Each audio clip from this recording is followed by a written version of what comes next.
Hi everybody, these are the notes for factoring polynomials. It is module 1 for math023, the online course. And we're going to start off with factoring polynomials. Factoring a polynomial is the process of writing a polynomial as a product of prime factors. It is the reverse operation of polynomial multiplication. So, if you think back to 022 or previous courses that you've had where you multiplied two binomials together, which we called FOIL. You may know it as FOIL. What you multiply together are the prime factors. So we're going to take a problem that's already been multiplied and put it in factored form. And this is often useful when you're solving an equation. It needs to be in factored form. So this is one of the reasons that we learn to do this. Any polynomial that cannot be factored, and there are some that cannot be, is called a prime. Let me fix that real quick. Is called a prime polynomial. And if it can't be factored, you would just write prime. Very few of your problems that you'll see will be prime, but they do happen, and there are some out there. So every time you go to factor, the first thing that you want to look at is there a greatest common factor? So is there a factor that you can pull out of each term in your problem? And if you look at A, there are two terms here. When you're looking for the greatest common factor, if you have numbers, it is the highest number that will divide evenly into all your terms. And then if you have variables, it's the lowest power of all the shared variables in the polynomial. So for A, we have 10y plus 45. Now, with the first term, you have 10y, and the second one is just 45. So when I factor this, because I don't have a y in both terms, I can't factor out a variable. I can only factor out a number here. So I need to look for the highest number that goes into both 10 and 45. And if you're not sure, just think about, list your factors of 10. So the factors are what you multiply together to get 10. So down here, I'm just going to list my factors of 10. I know that I can multiply together 1 and 10, and then also 2 and 5, and those are my only factors. Now, if I look at those factors, I want to choose the highest one that will go into 45, and it happens to be, other than 1, the only one that will work, 5 goes into 45. So when we factor, we're pulling out a number, but that number that we pull out, we have to keep it in our answer. So it's really like I'm going to take each term and divide it by 5. But when I write my answer, I'm not going to throw that 5 away. I'm going to put it on the outside, and then I'm going to have parentheses. 5 goes into 10 2 times, so I'm left there with 2y plus, and then 5 goes into 45 9 times. So my answer would be 5 times the quantity of 2y plus 9. Now, if I were to check it, again, we would multiply and do our distributive property. And if I do 5 times 10, or 2y, I get 10y, and 5 times 9 gives me 45. So that answer is complete. Now, if we take a look at B, it is x to the 6th power minus x to the 4th plus x to the 3rd. I have 3 factors here, and all 3 factors are variables, and they happen to all be x's. So when I find my greatest common factor, I'm going to look for the lowest power of all the shared variables in the polynomial. They all have x. The lowest power is x to the 3rd, so that's my greatest common factor. That's going to be what I divide out of all 3 terms. So again, when we divide it out, we don't throw it away. So I'll put it right here. I have my x to the 3rd. Now remember, when you divide powers with the same base, you subtract your exponents. So x to the 6th divided by x to the 3rd, if I do 6 minus 3, will give me x to the 3rd. Keep your minus sign. Here, if I subtract 4 minus 3, gives me 1, so I'll have x to the 1st, or x. Keep your plus sign. And then here, if I divide x to the 3rd by x to the 3rd, 3 minus 3 is 0. But remember, if I have x to the 0 power, anything to the 0 power equals 1. And I have to put that 1 there. Here's a little tip. When you're dividing out the greatest common factor, if your original problem started off with 3 terms, inside your parentheses, you should still have 3 terms when you get done. Okay, so it never goes away. If it divides completely, then you put that 1 there. All right, let's take a look at our last problem here on this slide, and that is C. And if I look, I have 3 terms, and they all have an X in them. And then we also have 3 numbers. So here I'm actually going to have a GCF that has a number and a variable. Now if I look at my variables, I have x to the 3rd power, x to the 2nd, and x. My lowest power is going to be x. So that's going to be my greatest common factor variable-wise. Now if I look at 15, 21, and 9, I'm going to start with 9 because it's my smallest number and list out the factors. I know I have 1 and 9, and then I also have 3. So if I look at those factors to find out what would go into 15 and 21 as well, 9 won't work. 1 always works, but we want to find the greatest common factor, so it's 3. So my GCF here is 3x. So I'm going to divide everything in this trinomial by 3x. So again, don't throw it away. Put it on the outside. It's part of your answer.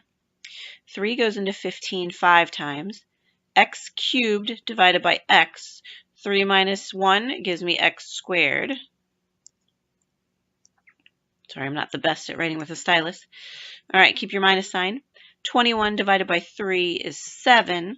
And x squared divided by x is x. And then we have our plus sign. 9x divided by 3x. 9 divided by 3 is 3. And then my x's will equal a 1. Because I already have the 3 there, I don't need to put the 1 there. It's like 3 times 1, which is 3. So there's my final answer. I have 3x times the quantity of 5x squared minus 7x plus 3. Okay, we're going to continue here with finding our greatest common factor. Now D is a little involved. There's quite a few things going on here. When I look at the problem, first I have numbers in each term. So I have 14, I have 28, and I have 35. So I need to find a greatest common factor. And again, I think it's the easiest to list out the factors of the smallest number and then find a common factor for the other 2 or the other however many numbers you have. So my factors of 14 are 1 and 14, and then also 2 and 7. So if I look, I always start with the greatest number because you want the greatest common factor. 14 will work with 28, but it doesn't work with 35, so I can cross that one off. Now, 7 works with 14, it works with 28, and it also works with 35. So that's my greatest common factor. So I'm going to have, for my GCF, 7. Then if I look at each of the 3 terms, I also have an x in all 3 terms. So that is going to be part of my GCF. I want to choose the lowest power. So I have x to the 7th power, x to the 6th power, and x to the 5th power. So my lowest will be x to the 5th. And then I also, if I look, have a y in each of my 3 terms. My lowest power is just y to the 1st power, or y. So that'll be my GCF. So I'm going to divide everything here by 7, x to the 5th, y.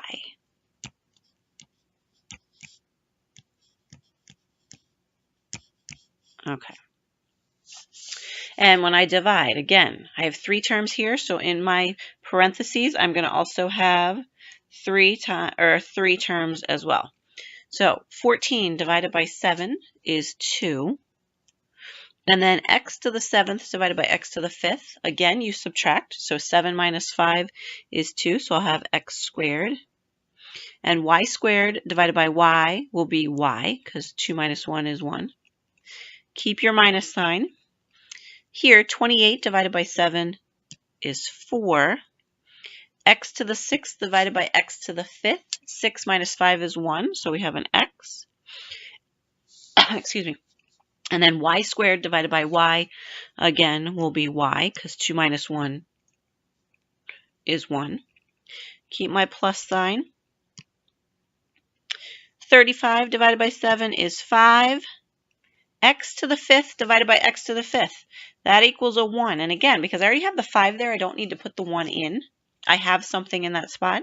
And y divided by y is 1 as well. So I just leave my answer as a 5 on the end.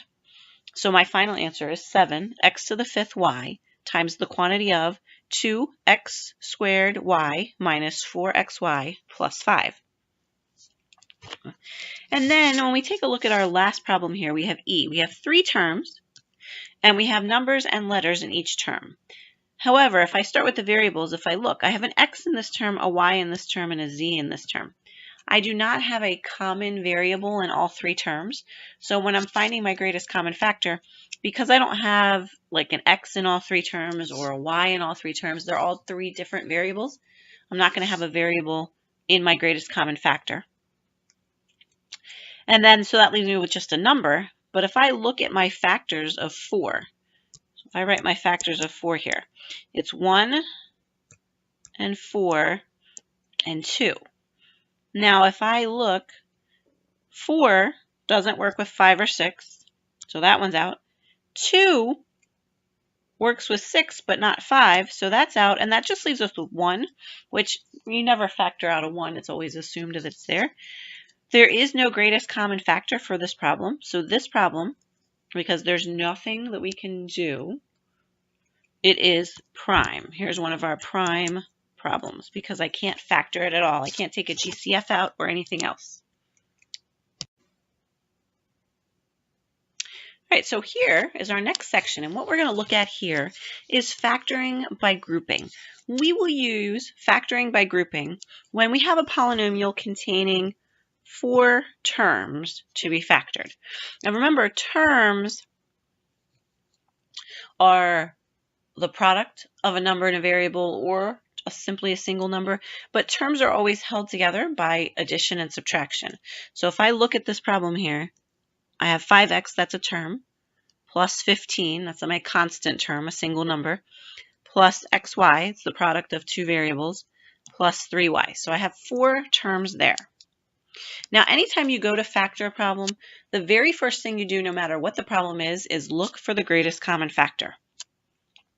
And if I look at A, I can find a greatest common factor for 5x and 15, or I could do 5x and xy, or I could do 15 and 3y. But for all 4 factors together, I do not have a greatest common factor. So because this is 4 terms, I'm going to look at it and try to do factoring by grouping. And what it is when you factor by grouping is you're going to create 2 groups of 2 using parentheses. So I am going to take a second and let me see if I can get this to work. Erase those lines that I drew. Okay, and so now what I'm going to do is I'm going to create my 2 groups of 2, and I'm just going to simply go in order. Okay. Here's my 2 groups of 2, and what I'm going to do is factor the GCF out of those 2 terms. So for 5x plus 15, my greatest common factor would be a 5, so I'm going to divide a 5 out of those. So I'm going to write it here. Remember, never throw away what you factor out. So put my 5 on the outside of the parentheses, and then when I factor, 5 divided by 5 is 1. So it leaves me with x. And 15 divided by 5 is 3. Okay, so now I have 5 times x plus 3. That plus sign in the middle, I'm going to keep it. Okay, and then I'm going to look at the next 2 terms. Excuse me. And for those 2 terms, my GCF there, if you notice, they both have a y, and that's all they have in common. So that's my greatest common factor. So I'm going to divide out a y, and again, never throw it away. xy divided by y, the y is equal to 1, so I'm left with x, plus 3y divided by y, again, the y is equal to 1, and I'm left with a 3. Now, one thing you should notice, if you factor by grouping, okay, when you get to this step, sometimes this is as far as you can get and you have to stop. But most of the time, what you want to notice is I've turned it into a problem with 2 terms now instead of 4. here's my first term. It's 5 times x plus 3 plus y times x plus 3 is my second term. Now, we're going to factor again. This time, if you look at the problem, there is a greatest common factor here. Remember, factors are what you multiply. In the first term, my first factor is a 5. My second factor is the x plus 3. In my second term, y is my first factor. My second factor is x plus 3. What is my greatest common factor here? You should say x plus 3. So here's what we're going to do. We're going to factor out x plus 3 out of both terms. So again, it's like dividing it out. Okay, so I wrote what I divided out down here. Then I'm going to put a parenthesis. If I divide 5 times x plus 3 by x plus 3, my x plus 3's cancel, and I'm left with just a 5. Then if I go to the second term, y times x plus 3 divided by x plus 3, my x plus 3's will cancel, and I'm left with just a y. So my final answer here is x plus 3 times 5 plus y.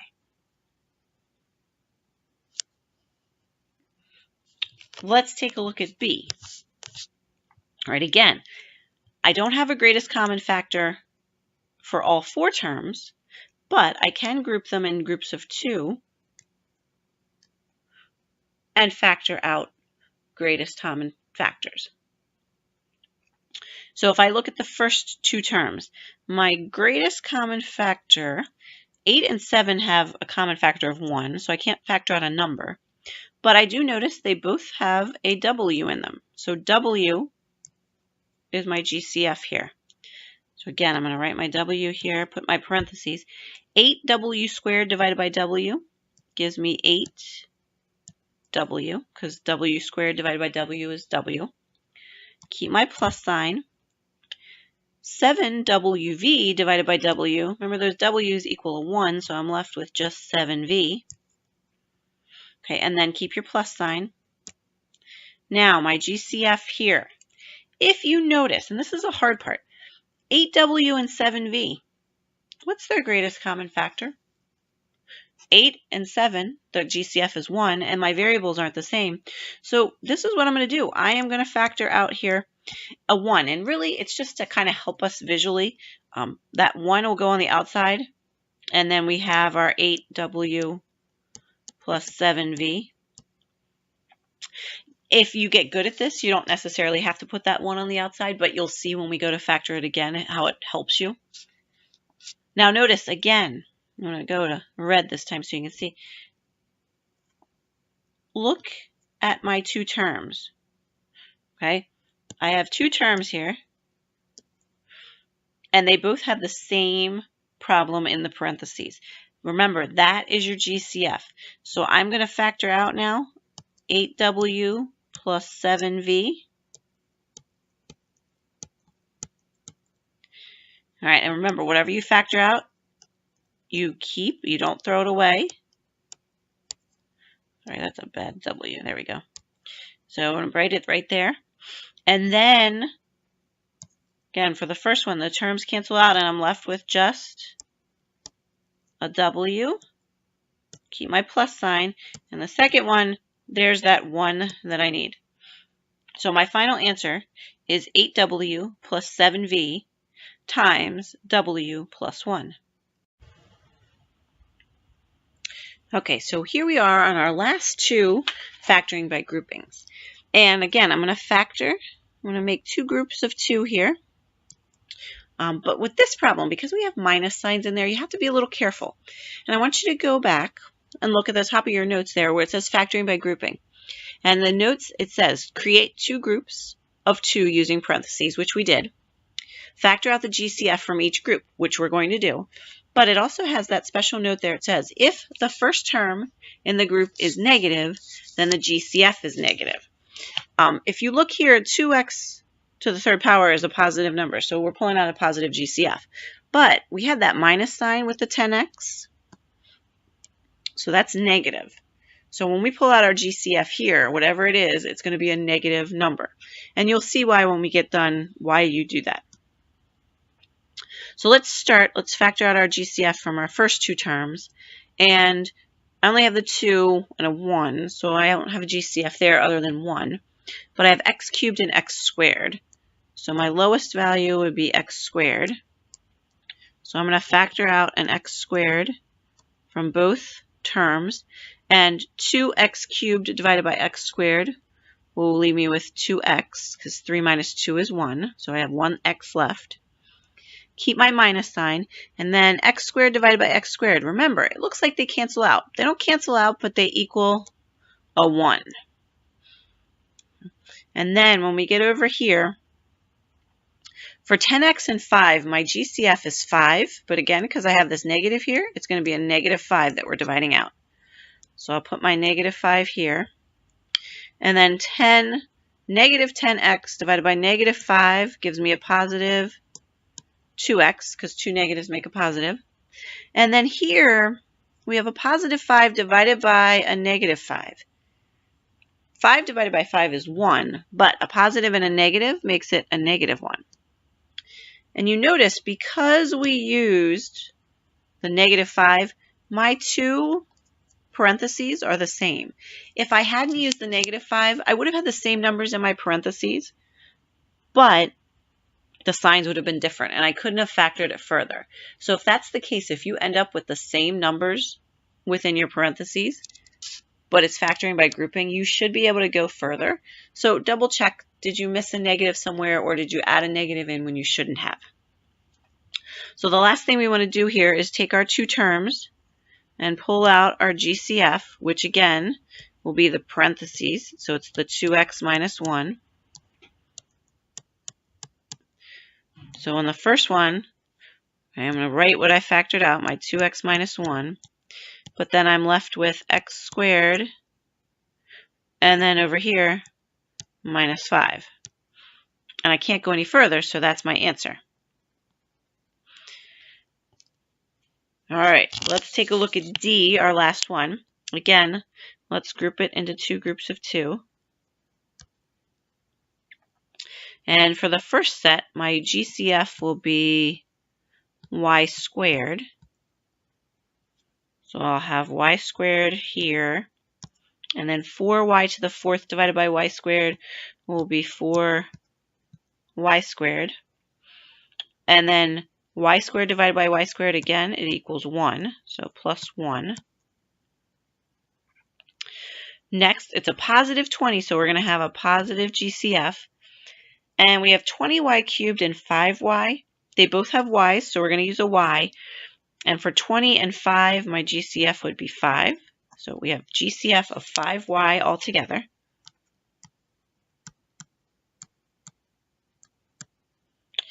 So 20 divided by 5 is 4. And y cubed divided by y will give me y squared. Keep our plus sign. 5y divided by 5y again. It looks like they cancel each other out, but they equal a 1 because they're the same on the top and the bottom. All right, so now we have this, our two terms, our GCF again is what's in the parentheses. So I'm going to divide everything here by 4y squared plus 1.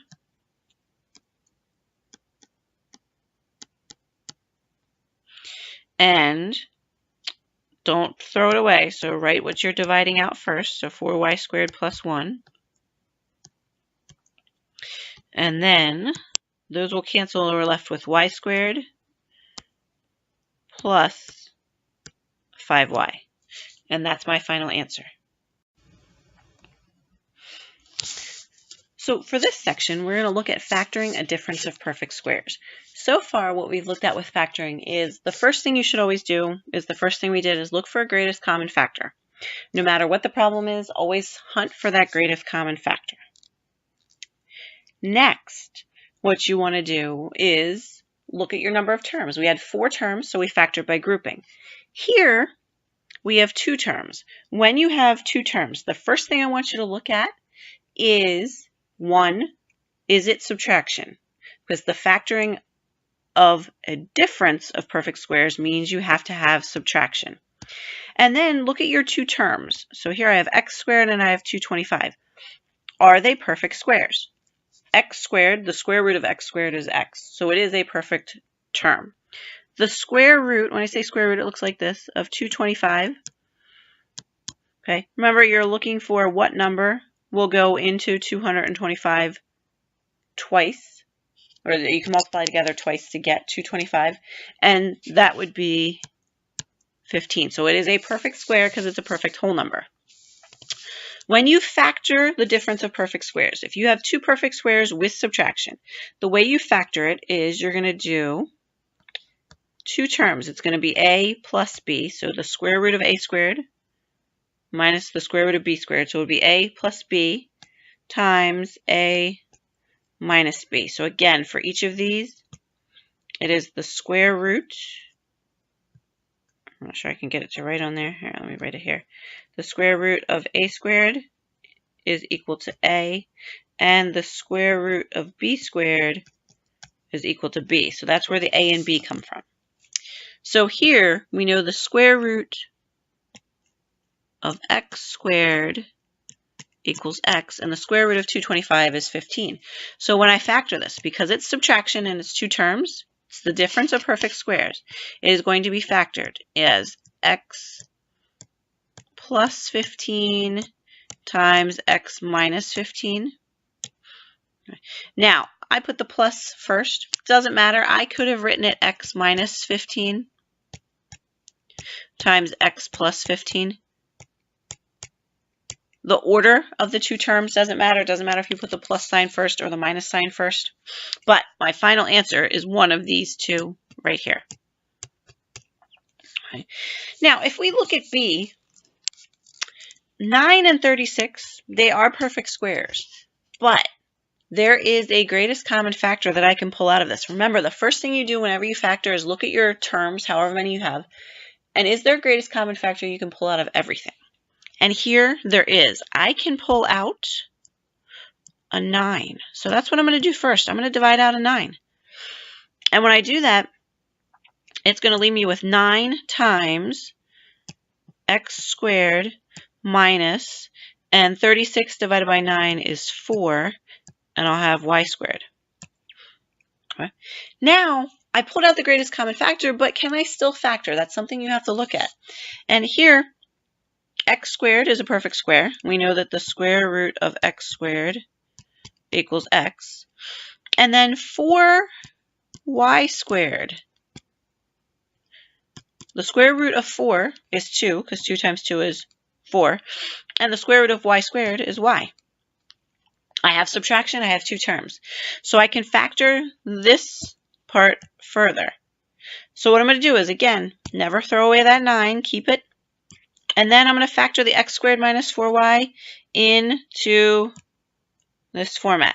So I'm going to make it x plus 2y times x minus 2y. And that's my final answer. All right, let's take a look here at C. Now, if I look at this, it's two terms. We have 5x cubed y minus 125xy. So that's great. But, and it's subtraction, they're not perfect squares right now. However, I do see both terms have a y, so I can factor out a greatest common factor of y. They both have x's. I have x cubed and x, so my lowest value would be just the single x. And then 5 and 125 have a common factor of 5. So I have a greatest common factor of 5xy that I can pull out first. So when I pull it out, here, my y's and my 5 will equal 1. So I don't have to worry about them, but x cubed divided by x is going to give me x squared. 125 divided by 5 is 25.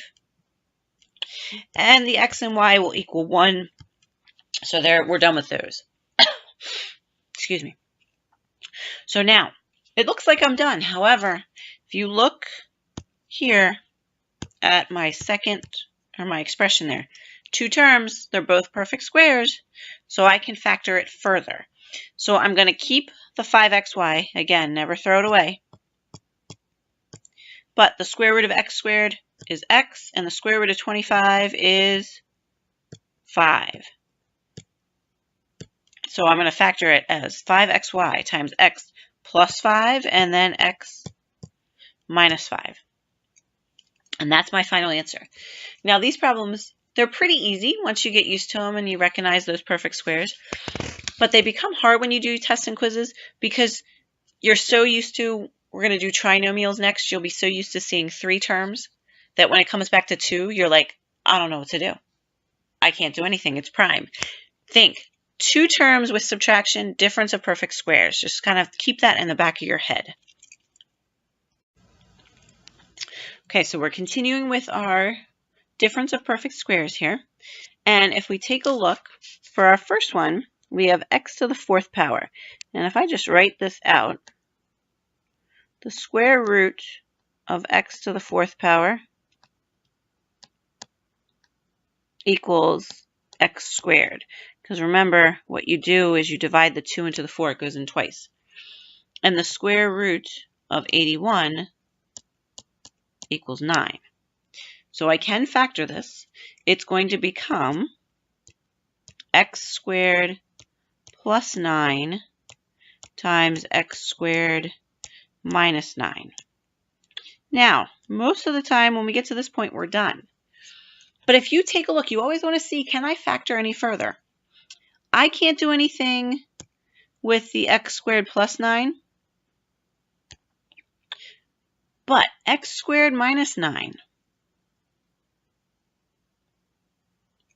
subtraction, 2 perfect squares. The square root of x squared is x. The square root of 9 is 3. So this, the x squared plus 9, I can't do anything with. We're going to keep it. But the x squared minus 9, I need to factor it further. I'm going to factor it into x plus 3 and x minus 3. And that's my final answer. So you always want to make sure you can factor it as much as you can. Here's a little hint.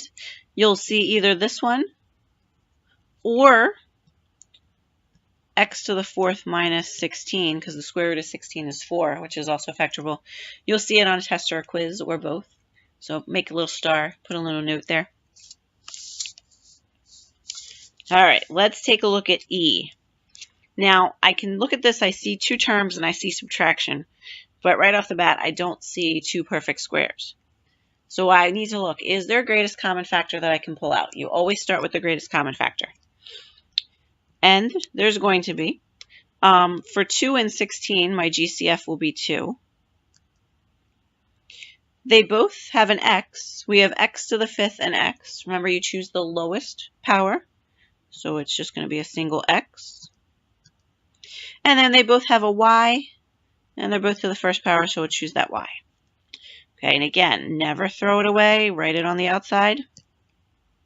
And then we divide. 2's equal 1. X to the 5th divided by x will give me x to the 4th power. And my y's, again, will equal 1, so we're left with x to the 4th. Keep my minus sign. 16 divided by 2 is 8, and x will equal 1, and the y's will equal 1, so I'm done. Now, if you look at this problem, can I go any further? Is this my difference of perfect squares? If I look at the x to the 4th minus 8, x to the 4th we know is a perfect square. Is 8 a perfect square? No, because I can't think of 2 whole numbers that I can multiply together to get 8. I can add 4 plus 4, but 4 times 4 is not 8. So this problem, we pulled out a GCF, we're actually done. We can't go any further. And now we have F, our last one. And this one, it's x squared plus 64. We're doing the difference of perfect squares, which means subtraction. Because this is addition, even though it's 2 terms and there's x squared and 64 are both perfect squares, Because it is addition, it cannot be factored. So this one is prime. There's no GCF to pull out. It's addition. I can't do anything with it. Well, now we're going to look at factoring trinomials. And this is what we call easy trinomials because it is x squared. There's no number with the x squared plus bx plus c. This is probably the factoring that you'll do the most, and it's probably the one you're most familiar with. It's 3 terms. We turn our trinomial into 2 binomials. So when I factor it, it's going to look like this. X, either plus or minus something, times x plus or minus something. So I'm just going to put plus a number and plus a number. Now it doesn't have to be plus, it could be minus. Well, this is the form we're going to get. We're going to get 2 binomials, so 2 terms with an addition or subtraction problem in there. Now, when you factor a trinomial, again, the first thing you're always going to look for is 1. Is there a GCF to pull out? Always look for a greatest common factor to factor out first. So factor out of all 3 terms first.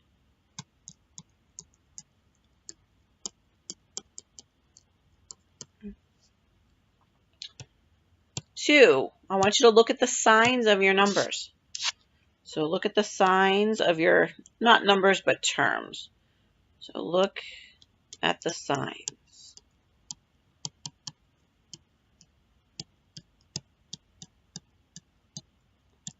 And here's a little helpful hint, and I want you to write this on an index card, have it next to you while you're factoring, or memorize it.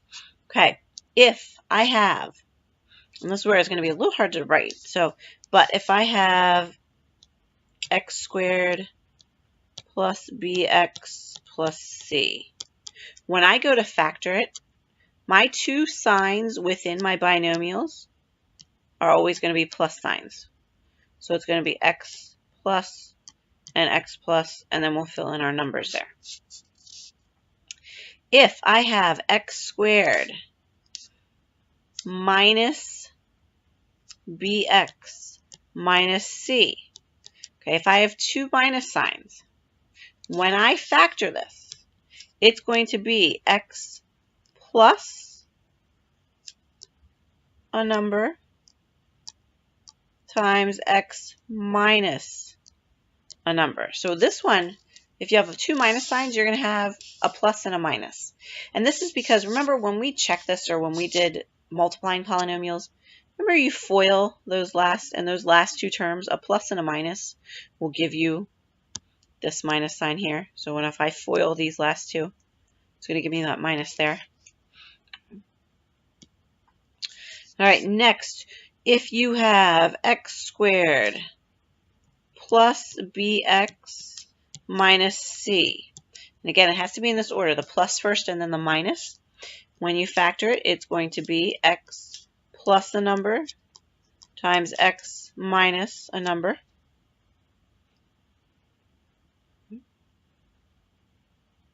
So again, the same as the other one, plus and a minus. And then our last one, if we have x squared minus bx, but plus c, when I factor that, it's going to give me x minus a number times x minus a number. Now you may ask, but that last term is positive right here. But again, if you FOIL and do your last 2 terms, if you multiply 2 negatives together, you get a positive. So that's why. Again, these signs, it helps you with factoring if you know what kind of signs you're going to be using in your problem to write it down. Now, what we're going to do is, now we know what signs we're going to use. If we have x squared as our first term, that's going to be our first part of our problem. Then we need to figure out what is going to be our 2 numbers that go here and here. Okay. So what we're going to do is I'm going to write x squared plus bx plus c here. This is considered our a term, our b term, and our c term. And what you want to do is, because this is an easy trinomial and the a term here is a 1, there's nothing else there, you're going to take to find these two numbers here with your binomials. You're going to take c, and you want to find the factors of c, so what you can multiply together to get c, that will also add up, so this is times here, that will add up to give you b. And I'll show you when we do the problems what I mean by that. Okay, so let's take a look here. It is an easy trinomial because it just starts off with x squared, nothing else there, which is nice. And it's x squared plus 6x plus 8. So, two plus signs. When I go to factor this, if I have two plus signs in my trinomial, when I make my binomial, what are my signs going to be? They're both going to be plus signs. So I'm going to start off. We have x, and it's going to be plus and plus. Now I need to get my two numbers. I need to get my numbers here. Remember, you take c, which in this case is 8, and we're going to look at the factors of 8. So to multiply to get 8, I can do either 1 times 8 or 2 times 4. Now what I want you to do is, we have two positive numbers. Of these two pairs of factors, which pair, if I were to add the two numbers together, would also give me b, or 6? If I add 1 plus 8, do I get 6? No, gives me 9, so that wouldn't work. But if I add 2 and 4, it gives me 6. So those are my two terms, my two numbers that go in my problem. So now it's factored. And the way you can check this, okay, if you factor and you want to check it, this is my final answer. This is the factored form. But just to show you what we're doing, remember I said we're taking a multiplied problem and writing it in the unmultiplied form. Okay. Just a reminder, FOIL, we've talked about it, but in case you forget, FOIL, you do your first terms first. So x times x will always give me x squared. Then you do your outer terms. X times 4 would be a positive 4x. Inner terms plus 2x. And then you do your last terms, which will be the 2 times 4, so plus 8. Combine your like terms, so that's the middle part, so we get x squared plus 6x plus 8. Okay, so it works out perfectly. I get what I started with. So if you want to check it, you can always FOIL your answer. Make sure it's right. But again, this is the answer I'm looking for. I'm looking for the factored form. That's what I want. Okay, let's take a look at B. For B, we have x squared minus 2x minus 8. So notice two minus signs. When we had two minus signs, if you go back and look, when I factor it, my two signs are going to be a plus sign and a minus sign. So now, when I'm looking for my numbers, I'm going to have one positive number and one negative number. And again, my C is 8, so let's write our factors again. We have 1 and 8 and 2 and 4. Now my B is a negative 2. So I need to find out, well, if I add these together, how do I get a negative 2? Now remember, it's not like we did over here where we were just adding two positive numbers together. Here, I'm going to have one positive and one negative number because I have a plus sign and a minus sign. So if I play around with this, if I do negative 1 plus a positive 8, okay, that's going to give me a 7. It's not a negative 2, which is what I need. If I switch it around and I say, well, that's a positive 1 and a negative 8, that gives me a negative 7. It doesn't work. So that's out. Here, if I do a negative 2 plus a positive 4, it gives me a positive 2, but I need a negative 2. So let's make that a positive 2 and a negative 4. Positive 2 plus negative 4 equals a negative 2. So I just found my two numbers. And I found out which one's positive and which one's negative. My 2 is the positive.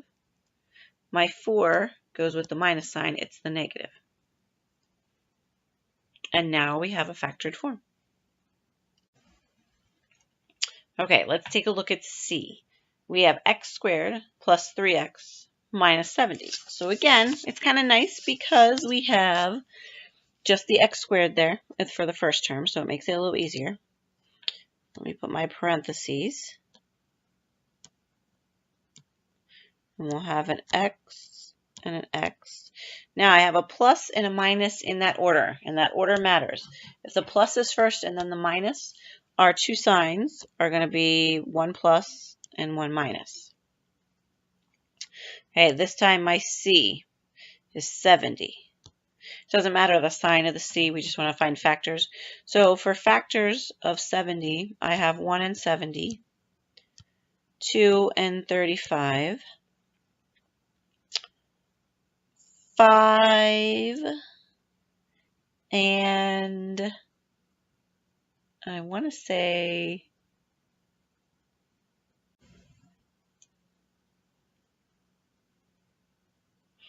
okay, so then we have 5 and 14, and 7 and 10. So now I have 1 plus and 1 minus, and I have to look, I need a positive 3. So 1 and 70, there's no way I can get a positive 3 out of that. 2 and 35 either. Even 5 and 14 is just too big. But my 7 and my 10, if I have 1 positive and 1 negative, I can get a positive 3. Now, if I do a negative 7 and a positive 10, negative 7 plus positive 10 will give me that B term of positive 3. So I found my two numbers. The positive number is 10. The negative number is 7. And I factored it. Again, you can check it by foiling it. Okay, let's look at D. So we have x squared plus 4x minus 10. And again, my two signs are a plus and a minus in that order. So when I factor it, it's a plus and a minus. My 10 is my C. So if I look at my factors of 10, I have 1 and 10 and 2 and 5. I have 1 positive number and 1 negative number, and I need to make a positive 4. With 10, I can't do it. If I do a negative 2 and a positive 5, that gives me a positive 3, so it's not a 4. If I do a positive 2 and a negative 5, it gives me a negative 3. I have a problem here. I can get my factors of 10, but I can't get my middle term when I add them together to give me that 4. If that is the case, then it's not factorable. This is a prime polynomial. So I can't do anything. It's factored. It's as far as it can go. Okay, so we're going to keep going. Now, if we look at E, it looks a little tricky. It is 3x cubed plus 3x squared minus 126x.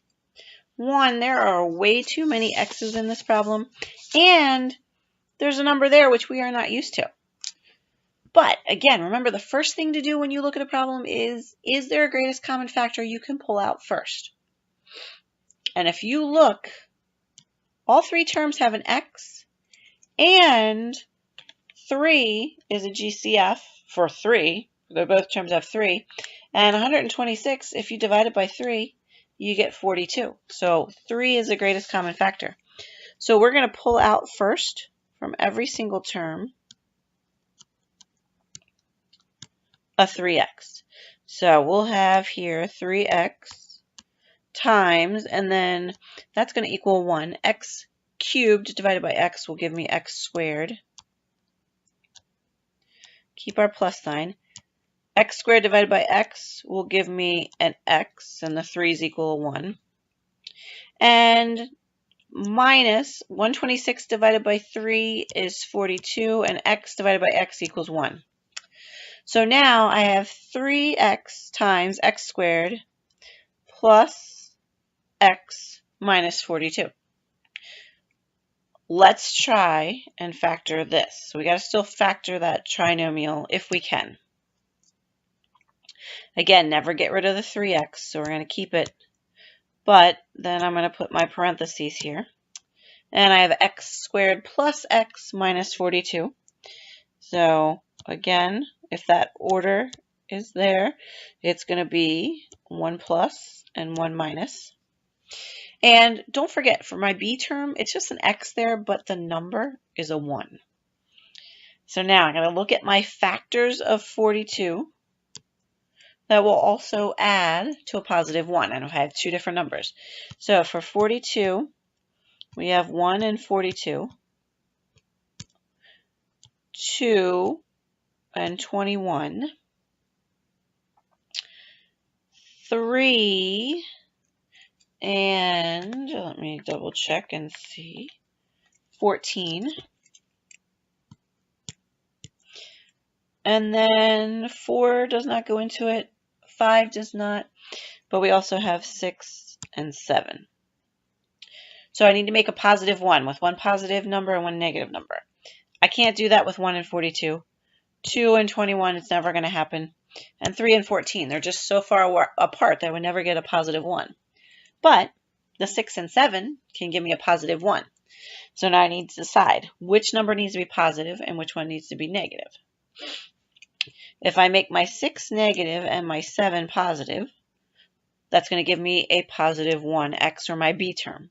So there we go. So my 6 will go here and my 7 will go there. And this is my final answer. All right, let's see here. F is very similar. It looks like a scary problem. First thing you always want to look at, though, is there a GCF? I can pull out a GCF here. If I look at the 5, the 25, and the 120, I can pull out a 5 out of all of those. So that's awesome because I get rid of that. Now, they all have an x. X cubed, x squared, and x. Remember, you choose the lowest power. So I can pull out an x. And then they all have a y. The lowest power is a single y, so I'll pull out a y. Okay, so when we factor here, remember, don't throw it away. So I'm going to put it right here, 5xy times, we'll cross out, my 5 is equal to 1. X cubed divided by x is x squared. And my y's equal to 1. So now we have minus 25 divided by 5 is 5. X squared divided by x is x. And y squared divided by y is y.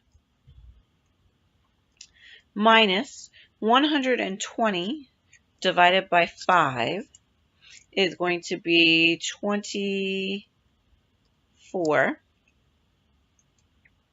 X divided by x equals a 1, so that gets rid of that. And y cubed divided by y is y squared.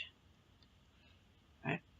Now, this one looks a little different because we have here x squared and y squared. So we have a variable on both ends. Only thing that's going to be a little different here is when you go to factor it, keep our 5xy, and we'll still have our two terms. We'll still have our x's first. And I have two minus signs. So remember, 2 minus means I have 1 plus and 1 minus. Now, to get the y squared on the end, that means for my last terms, I have to have a y there, but I also need to make 24. So I put the y's in, and 24, my factors, will be 1 and 24, 2 and 12, 3 and 8, and 4 and 6. I need a middle term of negative 5. So I have a positive and a negative number. 1 and 24, I can't do anything. 2 and 12, I can't do anything. 4 and 6 looks like it, but they're too close together. So it's going to be 3 and 8. I need a negative 5. So that means I'm going to make the 8 the negative, the 3 the positive. So I'll put my 3 here with the y and my 8 here with the negative. And it has the y with it as well. So this here is my final answer. That's probably the toughest you'll see of these problems. We won't have too many with the y squared on the end, but it's good to know.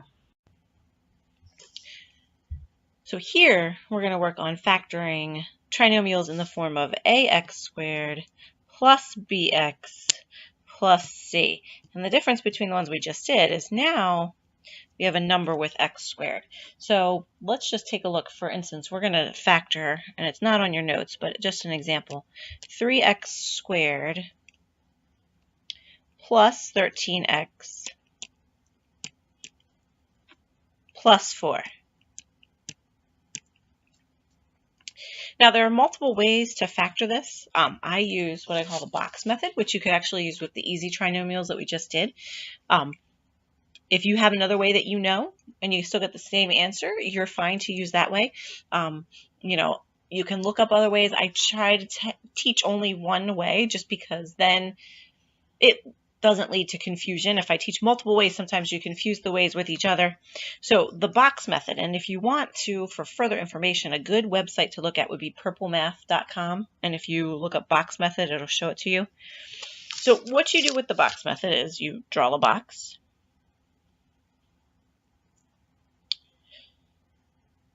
And then divide it into 4.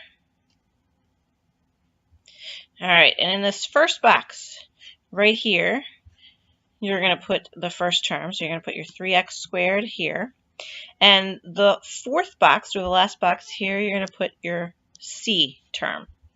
Now, in the other two boxes that you have, this is where you're going to put your x and then a number. We have to figure out what numbers to put there. The way we figure out the numbers that go there is now, instead of looking at the factors of just c, we're going to look at the factors of a times c. So we're going to look at the factors of 3 times 4, or 12. And I got that by multiplying a times c, which gave me 12.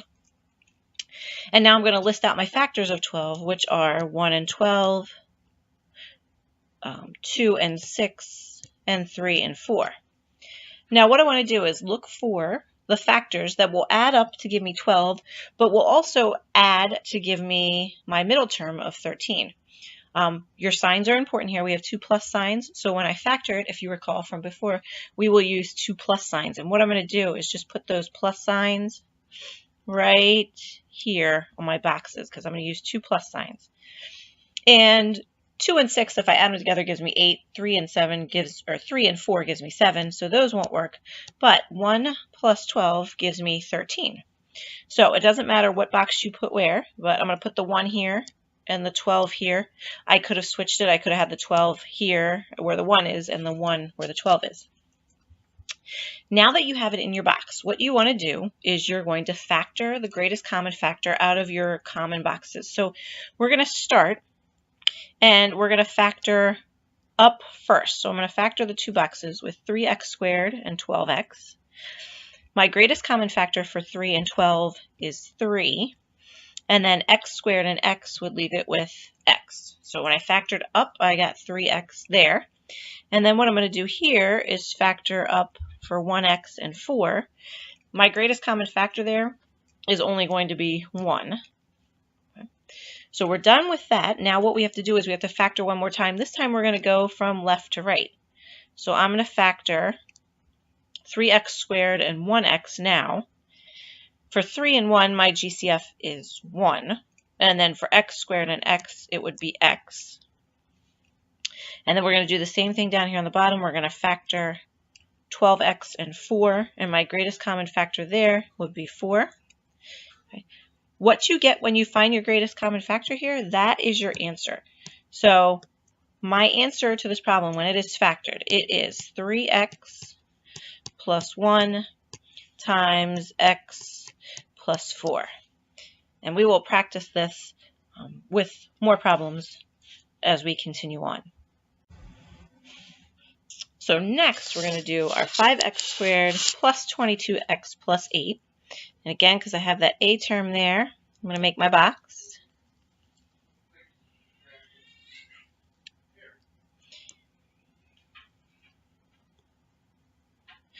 And we're going to do 5x squared in the first box, 8 in the last box, and then I have to figure out my middle terms. But I know because I have an x there, I'm going to have an x in each middle term box, and I need to find my numbers. So remember, now we have to do A times C, which is 5 times 8, and it gives me 40. So I need the factors of 40, which are 1 and 40, 2 and 20, 4 and 10, and 5 and 8. And then 2 plus signs. So when I factor it, I'm going to have 2 plus signs. So I'll put those on the sides there. And I need to find the factors of 40 that will also add to give me that middle term of 22. So if you look at them right here, we have 2 and 22, or 2 and 20, excuse me. So we have 2 there and 20 there. And again, if you switched it, it doesn't matter. You could have put 20 first and then 2. Still would get the same answer. And then we're going to factor. So we're going to start, we'll factor up first. So 5x squared and 20x, my GCF would be 5x, because it's 5 for 20 and 5, and x squared and x is 5, or x, excuse me. And then here we're going to factor up as well. There's only one x, so we can't have an x as a common factor, but for 2 and 8, my factor would be 2. And then once we do that, now we're going to factor left to right. For 5x squared and 2x, my GCF would be 1 for 5 and 2, and then x squared and x would give us an x. And then here, 20x and 8, my greatest common factor is going to be 4. So my answer is 5x plus 2 times x plus 4. All right, now B. I'm going to be honest with you. This problem on here is, because it's 36 and 24, when you multiply those two together, you get 864. It's really huge. It's factorable, but we're not going to see any that big. So cross that one out. And let's instead do 14x squared minus x minus 3. All right, and we're going to do, again, our box. I'm going to draw our box. And in the first box, I'm going to put 14x squared. And then I'll put my 3 in the bottom box, and the sign doesn't matter. My middle term is an x. So I'm going to put my x with a space, so I remember to put the number in there. All right, and then what we're going to do is we're going to multiply our 14 times 3, and that will give us 42. So we did A times C, which is 14 times 3, or 42. And then I'm going to list my factors of 42. So you have 1 and 42, 2 and 21, 3 and 14, and then 6 and 7. Now, when you have two minus signs and you're factoring, remember your two signs for your two binomials will be one plus sign and one minus sign. So I need two factors here that when I add them together, one positive and one negative, is going to give me a negative 1, x. So 1 and 42 won't work, 2 and 21, or 3 and 14, but 6 and 7 will. I need a negative 1, so that means my 7 is going to be negative. And because I put the negative sign here, I'm going to put 7 on the bottom there. And my positive sign is up here on the top.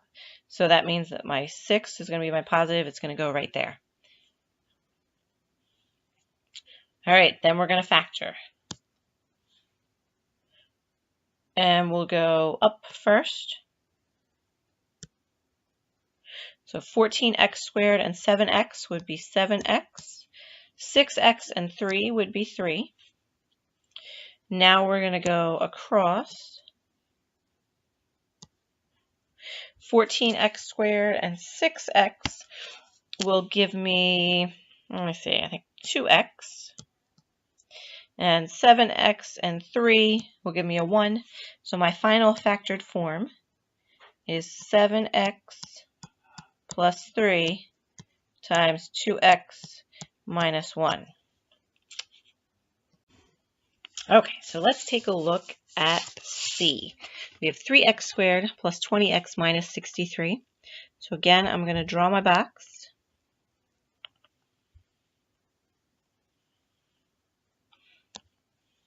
Divide it into 4.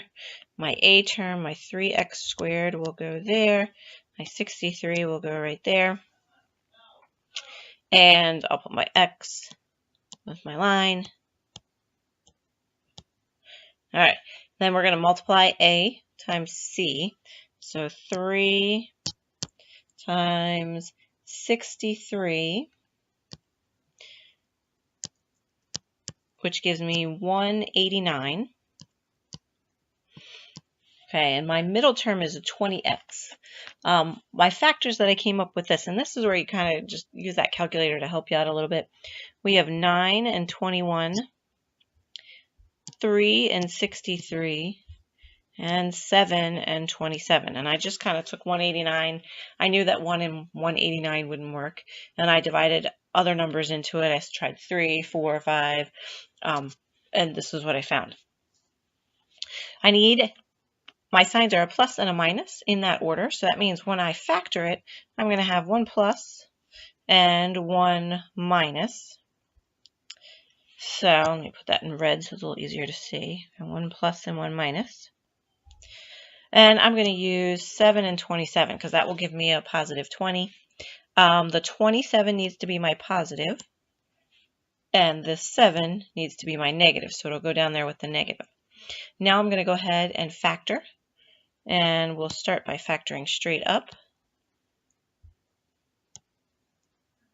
So 3x squared and 7x will give me a GCF of just x. And then here we have 27x and 63. Now that one's a tough one, but it is actually 9. And now let's factor across. So we have 3x squared and 27x, which is going to give me 3x. And then 7x and 63 will give me a 7. So my final answer here is x plus 9 times 3x minus 7. And it doesn't matter how you write your answer. Like if you had started off and you wrote 3x minus 7 first, and then x plus 9, that's okay. All right, let's take a look at D, which is our last example for this section. We'll draw our box.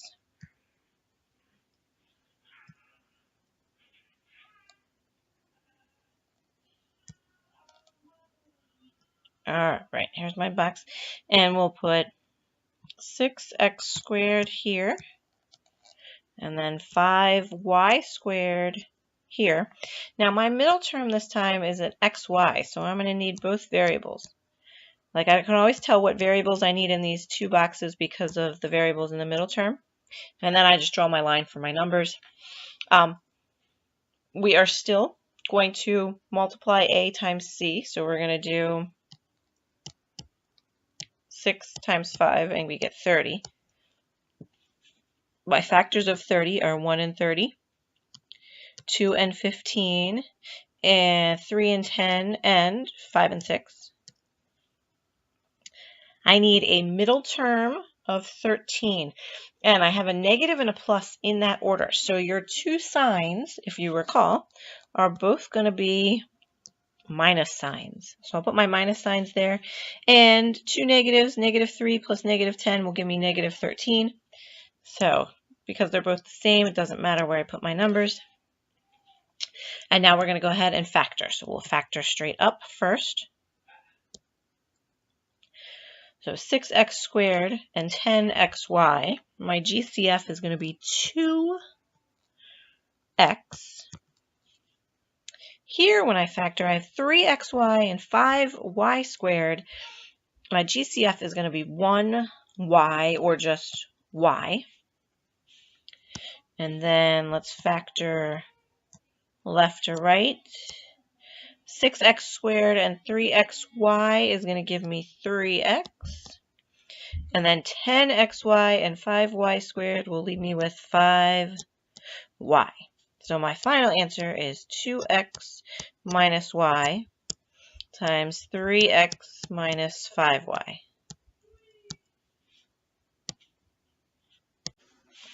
All right, so our last section is a perfect square trinomial, and it is still a trinomial that we're going to factor into two binomials.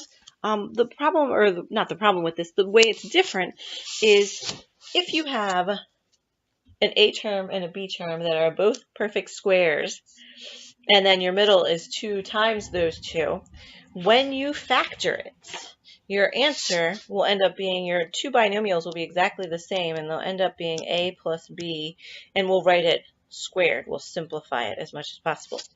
If it is a squared minus 2ab plus b squared, your answer will be a minus b squared. Now,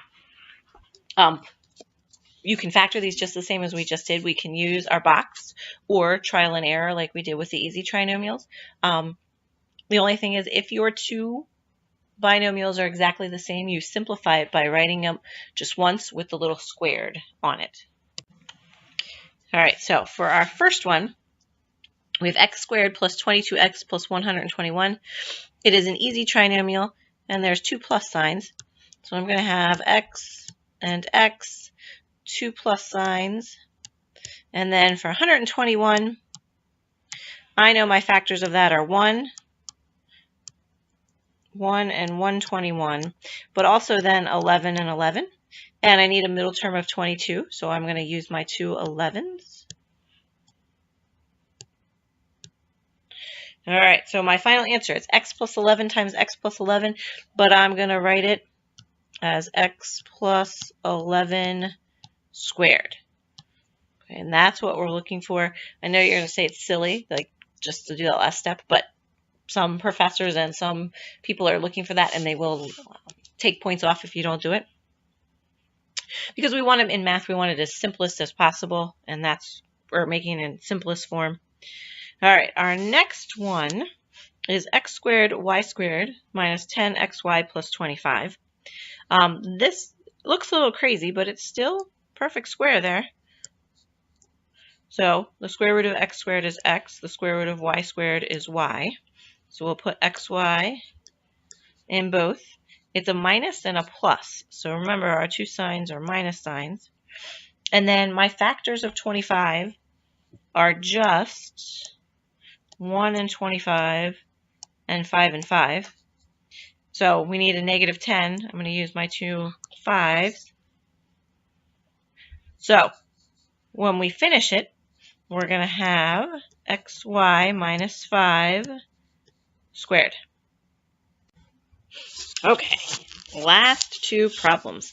So these are still perfect square trinomials, but they're a little bit harder. So if you didn't recognize they were perfect square trinomials, I would probably start off with the box.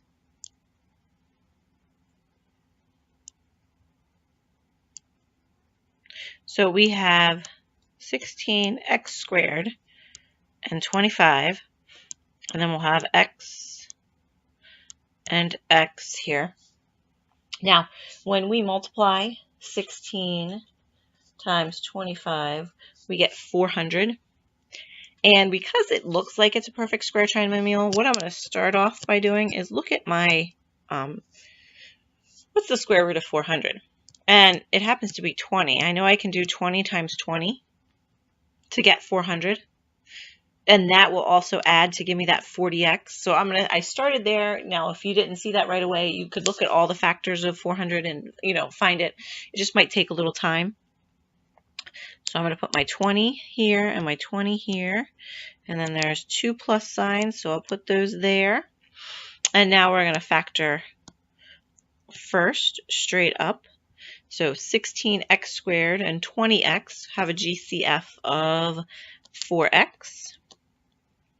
And 20x and 25 have a GCF of 5. And then we'll go across. 16x squared and 20x again have a GCF of 4x. And 20x and 25 have a GCF of 5. So if you notice, both answers happen to be the same. So my answer is 4x plus 5 squared. All right, and our last example here, let me draw my box. Okay. So, and this is one where we have a variable on both ends. So we have 25x squared and 36y squared. My middle term is that xy. And when I multiply 25 times 36, it gives me 900. And again, I know 25x squared and 36y squared are perfect squares. So just multiply the two together and then take the square root and see, does it work for the middle term? And it happens to be 30. So if I do 30 times 30, that will give me that 60. And it's a negative and a positive, so my two signs are going to be two negatives. Because if you have a negative and a positive in that order, your signs when you factor are negatives. So let me fill in my 30s here. And what I'm going to do is factor straight up first. So 25x squared and 30xy, my greatest common factor would be 5x. And here for 30 and 36, xy and y squared, it's going to be 6y. And then when I factor across, we're going to get the same thing. We're going to have 5x and 6y again.